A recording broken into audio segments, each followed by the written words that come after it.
आज हम उस दृष्टि की बात करने जा रहे हैं जिससे मार्टिन लूथर किंग जूनियर ने जवाहरलाल नेहरू को देखा और समझा। नेहरू जी के निधन के बाद लिखा गया उनका यह लेख केवल एक श्रद्धांजलि नहीं, बल्कि 20वीं सदी के इतिहास, संघर्ष और मानवता की आशाओं का गंभीर मूल्यांकन है। मार्टिन लूथर किंग के लेख अनुसार जवाहरलाल नेहरू एक साथ तीन असाधारण युगों से आते थे। उन्होंने अपने देश के उपनिवेशवाद विरोधी लंबे संघर्ष में नेतृत्वकारी भूमिका निभाई, दूसरे देशों में ऐसी संघर्ष चेतना को प्रेरित भी किया। उन्होंने विजय हासिल की और फिर एक दूसरे युग के संघर्ष में जुट गए। द्वितीय विश्व युद्ध के बाद शांति की स्थापना। इस चरम संघर्ष में गांधी उनके साथ नहीं थे, लेकिन महान स्वतंत्र गणतंत्र भारत की जनता उनके साथ थी। इस पूरे कालखंड में नेहरू और भारत के योगदान का पूरा मूल्यांकन कर पाना बहुत कठिन है। यह वो दौर था जब मानव जाति एक भयंकर अंत के एक सतत खतरे से गुजर रही थी। इस दौर में एक भी क्षण ऐसा नहीं था जब परमाणु युद्ध की आशंका न बनी रही हो। ऐसे वक्त में नेहरू एक कद्दावर वैश्विक शक्ति के रूप में पूरब और पश्चिम की महान ताकतों की आपसी शत्रुताओं के बीच भारत की शांति सम्मति को स्थापित कर रहे थे। दुनिया को एक ऐसे मध्यस्थ और ईमानदार बिचौलिए की जरूरत थी, अन्यथा उसने अचानक जो विनाश की ताकत हासिल कर ली थी, उसमें कोई भी पक्ष दुनिया को मानव जाति के अंतिम युद्ध में डुबो सकता था। नेहरू में वो प्रतिष्ठा, बुद्धिमत्ता और साहस था कि वो इस भूमिका को निभा सकें। आज जो तनाव में कमी दिखती है वो नेहरू की विरासत भी है, उनकी यादगार भी। हमें यह नहीं भूलना चाहिए कि 1963 में हुई परमाणु परीक्षण निरोधक संधि का प्रस्ताव सबसे पहले नेहरू ने ही रखा था। हमें यह भी याद रखना चाहिए कि उपनिवेशवाद जिस तेजी से पूरी दुनिया से अपने पैर समेट रहा है, उसकी मूल जड़ भारत की विशाल जीत में छिपी थी।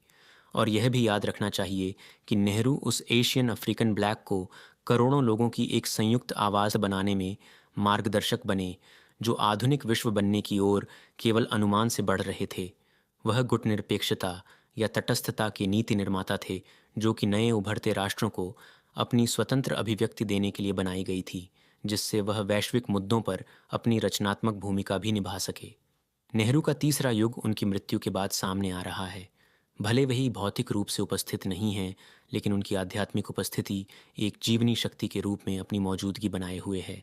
आज भी महान शक्तियों के आपस में मैत्रीपूर्ण संबंध नहीं हैं, फिर भी गुटनिरपेक्ष संसार की मदद से इन शक्तियों ने परस्पर समझदारी भरा नियंत्रण बनाना सीखा है। इसमें एक स्थायी शांति का आधार छुपा है। इसके आगे भी शांतिपूर्ण सहअस्तित्व पर भरोसा रखने और उसके लिए काम भी कर सकने का जो उदाहरण नेहरू के रूप में हमारे पास है, उसने मानवता को एक उम्मीद भरी आशा दी है। इस काल में मेरे लोगों, यूनाइटेड स्टेट्स के नीग्रो लोगों ने सभी पुरानी नज़ीरों का अतिक्रमण करके आज़ादी की ओर कदम बढ़ाया है।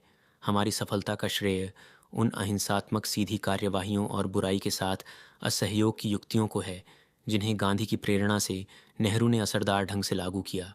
यह साम्राज्यवाद की कुटिलता थी कि उसने बड़ी आसानी से दुनिया को इस भ्रम में उलझाए रखा कि वो आदिम सभ्यताओं को सभ्य बना रही है, जबकि वो पूरी तरह से उनका शोषण कर रहे थे।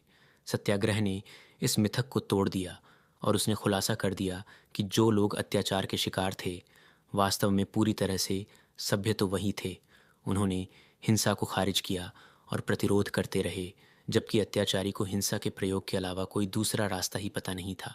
हमारे लोगों ने भी यूनाइटेड स्टेट्स में उत्पीड़कों के खिलाफ इसी सत्याग्रह की नीति अपनाई, जिससे ये साफ हो गया कि कौन सही था और कौन गलत।